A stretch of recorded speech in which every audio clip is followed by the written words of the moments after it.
نعوذ ونسلم علی رسولہ الکریم اما بعد فاعوذ باللہ من الشیطان الرجیم بسم اللہ الرحمن الرحیم۔ السلام علیکم ناظرین، ایس کے بی روحانی پروگرام میں ہوں آپ کا ہوسٹ رنت حسین۔ ناظرین محترم، آج کی ویڈیو میں ہم آپ کو یکم محرم کا وظیفہ حاجت 2021 کے بارے میں بتائیں گے۔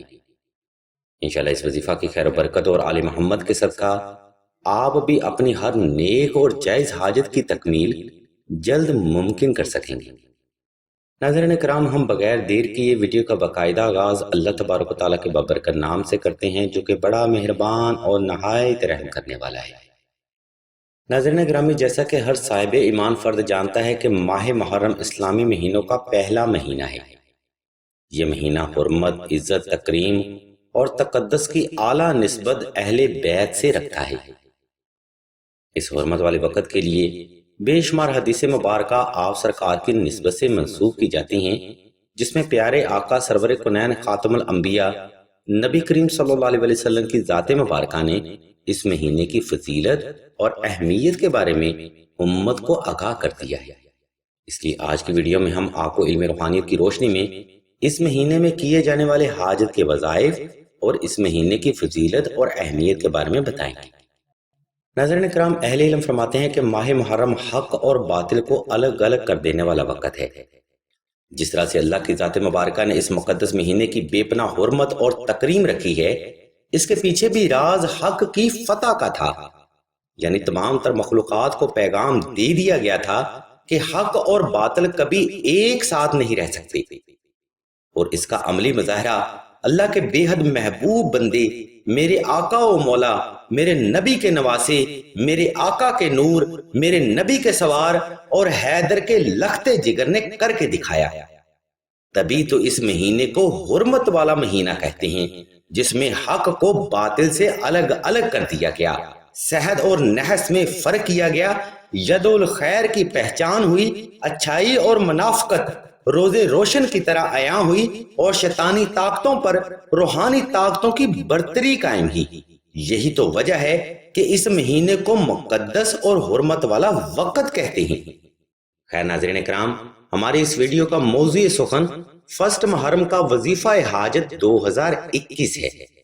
اس لیے اس ویڈیو میں ہم آپ کو ایک ایسا قرآنی وظیفہ یا محرم کی عبادت کے بارے میں بتائیں گے جو کہ آج تک آپ نے کسی بھی صاحب علم فرد یا کتاب سے دیکھی یا سنی نہ ہوگی۔ اس لیے تمام تر حب حسین رکھنے والے مومنین سے ہم توجہ کی بھرپور گزارش کرتے ہیں۔ ناظرین کرام، آپ نے یکم محرم کا وظیفہ حاجت کرنے کے لیے آپ نے یہ وظیفہ درجہ ذیل ترتیب پر کرنا ہے۔ مثال کے طور پر یکم محرم کا وظیفہ حاجت 2021 کے لیے سائل نے سب سے پہلے 2 رکعت صلاۃ الحاجت نفل حضور نبی کریم صلی اللہ علیہ وسلم کی بارگاہ میں تحفۃً ہدیۃً پیش کرنے ہیں۔ ان نوافل کی پہلی رکعت میں سائل نے 21 بار سورہ اخلاص کا اضافہ کر لینا ہے، جبکہ دوسری رکعت میں 21 بار سورہ کوثر کی تلاوت دل سے کر لینی ہے۔ نمبر 2، سائل نے کوشش کرنی ہے کہ حسب توفیق صدقہ بھی آل محمد کی نسبت سے ادا کیا جائے۔ نمبر 3، یکم محرم کا وظیفہ آپ نے صاف ستھرے کپڑے پہن کر اور خوشبو لگا کر کرنا ہے۔ نمبر 4، وظیفہ مکمل تنہائی میں کریں تاکہ آپ کی توجہ پل بھر بھی اپنی جائز حاجت کی طرف سے غافل نہ ہونے پائے۔ اس مختصر سے حوالہ کے بعد اب ہم آپ کو پہلی محرم کا وظیفہ بتاتے ہیں، اس لیے تمام تر حب حسین رکھنے والوں سے ہم توجہ کی بھرپور گزارش کرتے ہیں۔ ناظرین کرام، اس وظیفہ کے لیے آپ نے یکم محرم کا چاند دیکھنے کے بعد کسی بھی وقت کسی بھی مقام پر تنہائی کا خاص انتظام کر لینا ہے، اور نوافل صلاۃ الحاجت ادا کرنے کے بعد آپ نے جائے نماز پر آلتی پالتی کی حالت میں بیٹھ جانا ہے۔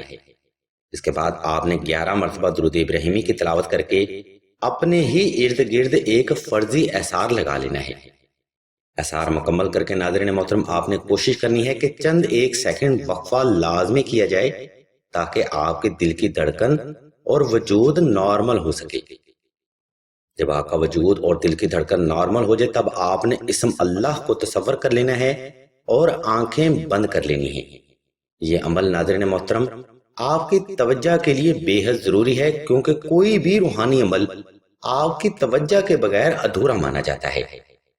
ناظرین کرام، توجہ کرنے کے بعد آپ نے کربلا کے ہر شہید کی نسبت سے 72 بار دعائے نادیلی صغیر، 72 بار سورہ اخلاص اور وقت عصر کی نسبت سے 72 بار سورہ عصر کی تلاوت اہل بیت کی محبت میں اور اسم اللہ کو تصور کرتے ہوئے ہی کرنی ہے۔ ناظرین کرام، یہ عمل آپ جس قدر محبت، عقیدت اور احترام کے ساتھ کریں گے، یقین مانیے اتنا ہی اہل بیت کا دست شفقت اور دست رحمت آپ پر وارد ہوگا۔ اہل علم فرماتے ہیں کہ جو فرد یکم محرم کا وظیفہ محبت کے ساتھ کمپلیٹ کرتا ہے تو وہ فرد اہل بیت کی محبت کے صدقہ تمام زندگی ہر قسم کے قرض، مرض، غربت و افلاس، تنگ دستی، جادو، سحر و عصیب، آفات و بلیات، نظر بد، دشمن کی بری نظر، فوبیا، ہسٹیریا 18 اور ہر قسم کی ظاہری اور پوشیدہ بیماری سے محفوظ ہو جاتا ہے۔ ناظرین محترم، اس مقام پر میں اپنی ذاتی رائے بھی یہاں پر ضرور رکھنا چاہوں گا کہ یہ تمام حاجات صرف اور صرف دنیاوی ہیں۔ اس عمل کی برکت سے آپ کی سب سے بڑی خواہش، حاجت اور دلی مراد بھی پوری ہو سکتی ہے، اور وہ حاجت تمام تر اہل ایمان جانتے ہیں کہ وہ حاجت زیارت کی ہوتی ہے، اور جس فرد کو بھی اہل بیت کی زیارت نصیب ہو جائے وہ فرد ان تمام تر دنیاوی حاجات اور دنیا کا طلبگار بھی نہیں رہتا۔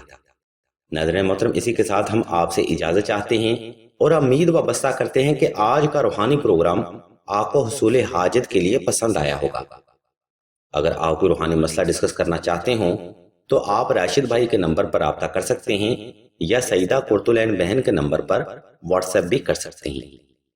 ہم اللہ کے حضور دعا کرتے ہیں کہ اس حرمت والے وقت کے صدقہ تمام مسلمانوں کو اپنے حفظ و ایمان میں رکھیں اور تمام مسلمانوں کی تمام نیک اور جائز حاجات کو آل محمد کے صدقہ جلد پورا فرمائیں۔ آمین ثم آمین یا رب العالمین۔